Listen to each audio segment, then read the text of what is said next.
हर एक भारतीय का कहीं ना कहीं प्रत्यक्ष या परोक्ष रूप में लगाव तो है ही है। काशी के लिए एक बहुत ही महत्वपूर्ण बात यह है कि काल से 17, 18, 19 से 3 दिन जो बैठक यहाँ होने वाला है, वो जो पूरे G20 का मीटिंग्स का 100th मीटिंग काशी में हो रहा है। पूरे G20 जो दिसंबर से शुरू हुआ है और आगे नवंबर तक चलेगा, लगभग 200 मीटिंग होगा। 200 मीटिंग का 100th मीटिंग जो 100वां मीटिंग जो है वो कल से यहाँ शुरू हो रहा है। तो एक जो है कि एक बहुत ही इम्पोर्टेंट माइलस्टोन है पूरी G20 मीटिंग के लिए। और इस 100 मीटिंग के लिए वाराणसी को चुना गया, इस काशी के धरती को चुना गया है, ये महादेव की नगरी को चुना गया है।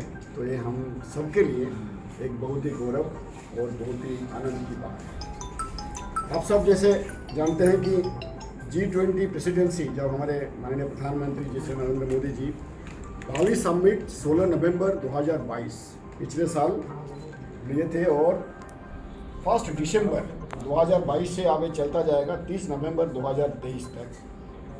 और हमारा इसमें जो ओवरऑल थीम जिसको कहा जाता है वो है वसुधैव कुटुंबकम, जिसमें हम one earth, one family, one future ये संदेश पूरे विश्व को देना चाहते हैं। वसुधैव कुटुंबकम हमारे भारतीय परंपरा है, पौराणिक माइथोलॉजिकल समय से लेकर के आज और भविष्य में भी पूरे विश्व को इसी रास्ते में चलना है।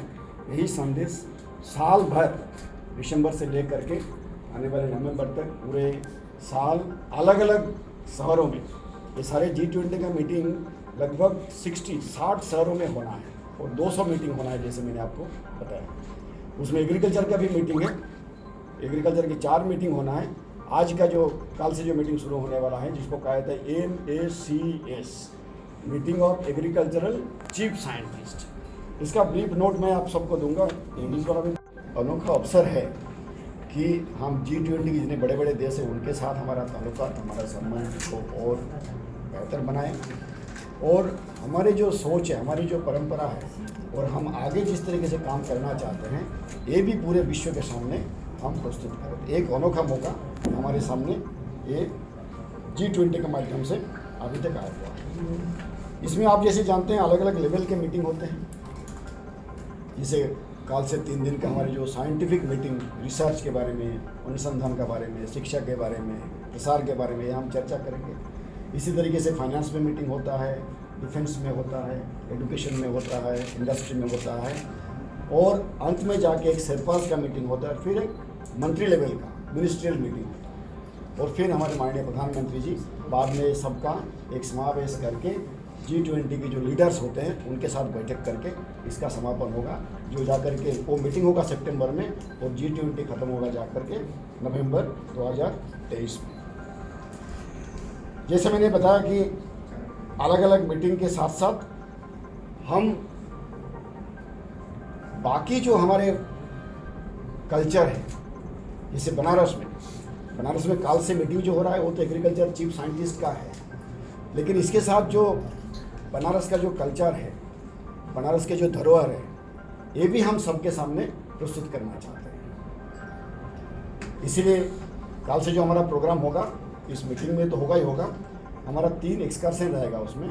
काल शाम को हमारे जितने डेलीगेट्स हैं हम वो सबको नमो घाट होते हुए संध्या ले जाएंगे और पूरे रास्ते में बनारस का क्या महत्व है, अलग अलग जो घाट है उसका क्या महत्व है उसके बारे में चर्चा करेंगे, उनको बताएंगे। फिर जो है कि परसों हम हमारे सारे डेलीगेट्स को ले जाएंगे सारनाथ, और सारनाथ का भी जो इतिहास, जो माइथोलॉजिकल परंपरा रहा है उसके बारे में हम उनको जानकारी देंगे। और उसके साथ साथ फिर जो है कि हम यहाँ जो ट्रेड प्रेजेंटेशन सेंटर जो TFC बना हुआ मीटिंग है उसमें 12,300 से भी अधिक डेलीगेट 110 अलग अलग देशों से भाग ले चुके हैं। G20 जैसे आप जानते हैं इसमें 19 देश और यूरोपियन यूनियन जिसके साथ इस समय 26 देश हैं, ये सबका एक समूह है। जो देश इसमें है जैसे Argentina, Australia, Brazil, Canada, China, France, Germany, India, Indonesia, Italy, Japan, Republic of Korea, Mexico, Russia, Saudi Arabia, south Africa, Turkey, United kingdom, United states और यूरोपियन यूनियन। इसके साथ साथ कुछ हमारे इनवाइटेड कंट्रीज़ भी हैं, जिसमें कल का जो हमारा मीटिंग है उसमें 9 इनवाइटेड कंट्रीज़ हैं, उसका भी लिस्ट मैं आपको दूंगा। ये जो G20 मेंबर्स है, ये मीटिंग इतना महत्वपूर्ण क्यों है? ये इसलिए बहुत ही महत्वपूर्ण है क्योंकि पूरे विश्व के, वर्ल्ड के 85% GDP, ग्रॉस डोमेस्टिक प्रोडक्ट, घरेलू सकल उत्पाद जो इसको कहा जाता है, उसका 85% ये G20 का जो देश है इनके पास होता है। पूरे विश्व में जितना ट्रेड होता है उस ट्रेड का 75%, 75% ट्रेड ये G20 के देशों में होता है। और इसके साथ साथ पूरे विश्व में जितने लोग हैं उसका 2/3 आबादी, 2/3 जनसंख्या ये जो G20 कंट्री है इस देशों में है। इसीलिए G20 का मीटिंग किसी भी देश में कहीं भी होता है एक बहुत महत्वपूर्ण हो जाता है। Oman, Singapore, Spain, UAE, Vietnam और इसके साथ कुछ इंटरनेशनल ऑर्गेनाइजेशंस वो है हमारे साथ जो रहेंगे, वो है United Nations, International Monetary Fund जो IMF है, World Bank, World Health Organisation WHO, World Trade Organisation WTO, International Labour Organisation FSB, chairs of regional organisations, तो कई सारे। और स्पेशल इन्वाइटीज का रूप में हमारे साथ रहेंगे international solar alliance, CBR and Asian development bank. ये सारे लोग कल से हमारे साथ 3 दिन के मीटिंग में रहेंगे। इस बार हमारी जो मीटिंग है इसका एक ओवरऑल थीम हमने आइडेंटिफाई किया है और उस थीम में हमारा जो टाइटल है sustainable agriculture and food systems for healthy people and planet, ये हमारा थीम है। और इसके अंडर 4 मेजर हमारे पॉइंट ऑफ डिस्कशन रहेगा। उसमें एक रहेगा हमारा फूड सिक्योरिटी, न्यूट्रिशन सिक्योरिटी के ऊपर, दूसरा हमारा रहेगा और उसी के under climate smart agriculture, one health aspect हम डिस्कस करेंगे। फिर हमारा रहेगा डिजिटल एग्रीकल्चर, क्योंकि आजकल डिजिटल एग्रीकल्चर का बहुत ज़्यादा उपयोग हो रहा है, जिसमें चाहे वो ICT हो, आर्टिफिशियल इंटेलिजेंस हो, मशीन लर्निंग हो, ये सब उसमें रहेगा। फिर रहेगा हमारा पब्लिक प्राइवेट पार्टनरशिप के ऊपर किस तरीके से काम करेंगे। और चूँकि इस साल मिलेट अंतर्राष्ट्रीय millet year, international year of millets, तो इसके लिए खास करके हम एक प्रस्ताव कल रखने जा रहे हैं, जिस प्रस्ताव का नाम है महाऋषि। महाऋषि का फुल फॉर्म मैं आपको बताना चाहूँगा, वो है millets and other ancient grains international research initiative.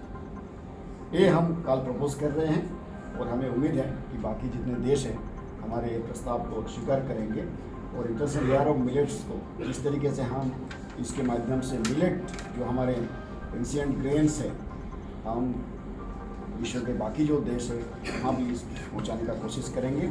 और ये जो इनिशिएटिव अगर अप्रूव होता है, सब मानते हैं, तो भारत में हमारी एक संस्थान है जिसका नाम है Indian military research institute, IIM, Indian institute of military research, जो हैदराबाद में स्थित है।